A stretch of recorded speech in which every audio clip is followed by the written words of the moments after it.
2 लाख रुपए की चूड़ियां बनवा के देने की क्या जरूरत थी मम्मी आपको भाभी की एनिवर्सरी पे? आपको तो भाभी बिल्कुल भी पसंद नहीं थी, तो 1 साल में ऐसा क्या हो गया कि आपने भाभी को इतना महंगा गिफ्ट दे दिया? अरे नहीं अंजलि, तू गलत समझ रही है सब कुछ।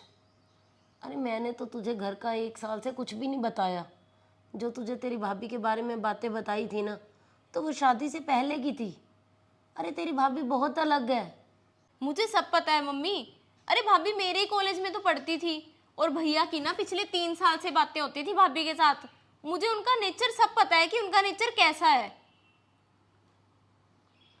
नहीं अंजलि, तुझे कुछ भी नहीं पता। तेरी भाभी तो शादी के अगले दिन से ही बदल गई थी बेटा।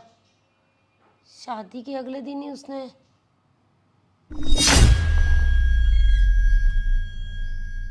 ज्योति। मम्मी जी आ गए आप? हाँ बहू, मैं तो आ गई। पर तू, आज शादी के बाद पहला दिन है और तू सुबह 6:30 बजे ही उठ गई। जी मम्मी।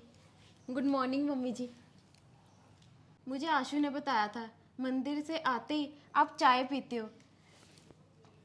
मम्मी जी चाय पीकर बताना कैसी बनी है।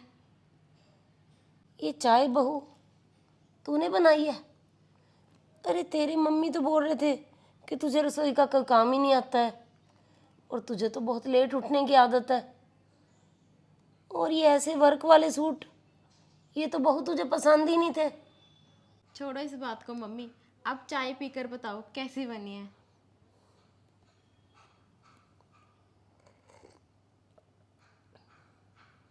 चाय, चाय तो ज्योति बहुत ही स्वाद बनी है। लगता ही नहीं कि तूने पहली बार चाय बनाई है। मैंने तो ऐसी चाय कभी पी ही नहीं है। चल बहू, तू जाके तैयार हो जा, ऑफिस जाना है ना तुमने, तो मैं नाश्ते की तैयारी करती हूँ। सारा दिन तो मम्मी मैंने ऑफिस में ही रहना है। अब से ना नाश्ता मम्मी मैं ही बनाया करूँगी। मुझे परांठे तो नहीं बनाने आते मम्मी। हाँ मम्मी, मुझे पोहा और सैंडविच बनाना आता है। इन दोनों में से क्या बनाऊँ मम्मी? और परांठे मम्मी धीरे धीरे सीख लूँगी। कुछ भी बना ले बहू, तेरे हाथों से जो भी बनेगा ना, मैं खुश होके खा लूँगी बेटा। ठीक है मम्मी जी। अरे मुझे तो यकीन ही नहीं हो रहा कि ये मेरी बहू ज्योति है।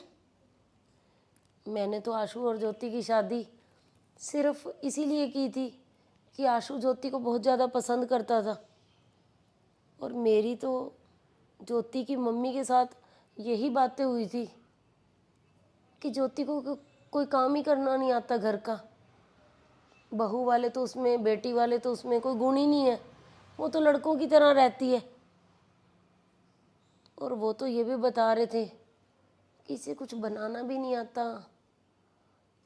और ज्योति की मम्मी तो बहुत मॉडर्न ख्यालों की है। और उसके 1 महीने बाद ही जब मेरी अंजलि तबीयत ख़राब हुई ना, तो तेरी भाभी ने अचानक से गाड़ी स्टार्ट की और मुझे हॉस्पिटल ले गई। अरे मुझे तो तेरी भाभी के साथ इन्हीं बातों की नफ़रत थी कि उसे गाड़ी चलानी आती है, और वही बात मेरे काम आ गई। और बहू ने मेरी इतनी सेवा की ना, मैं तुझे बता नहीं सकती। हॉस्पिटल के बिल इतने आराम से वो भरती गई ना कि जैसे मैं उसकी सगी माँ हूँ।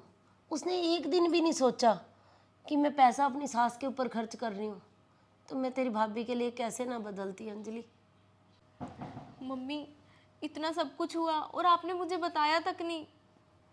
अरे अंजलि, मैं तो सपने देखती थी कि एक प्यारी सी गुड़िया जैसी बहू मिलने के, परंतु मुझे ना एक मजबूत बेटी मिल गई है। मम्मी आपने बताया ही नहीं मम्मी कि अंजलि दीदी आने वाले हैं। और दीदी कैसे हो? मैं तो ठीक हूँ भाभी, आप बताओ कैसे हो? बहू ये तो अचानक ही आई है, मुझे भी फ़ोन करके कहाँ बताया है। पूरे 1 साल से फ़ोन कर रही हूँ कि तेरे भाई ने शादी कर ली है, कम से कम अपनी भाभी के पास तो कुछ दिन रह जा, परंतु जवाब ही नहीं देती थी। अब 1 साल के बाद अचानक सरप्राइज़ दिया इसने। पर बहू तू इतनी लेट कैसे होगी? कहाँ चली गई थी बेटा? वो मम्मी जी, मैं ना आपके लिए साड़ी देखने चली गई थी।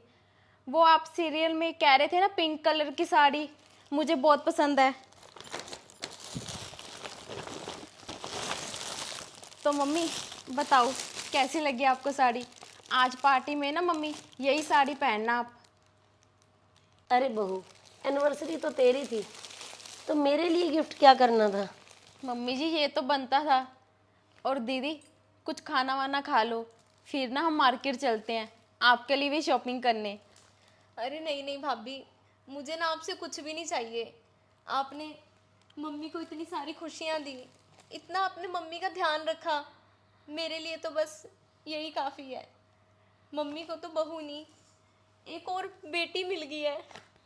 भाभी मुझे समझ में नहीं आ रहा कि मैं आपका थैंक यू कैसे करूं, और मैं आपको गलत समझती रही। सॉरी भाभी।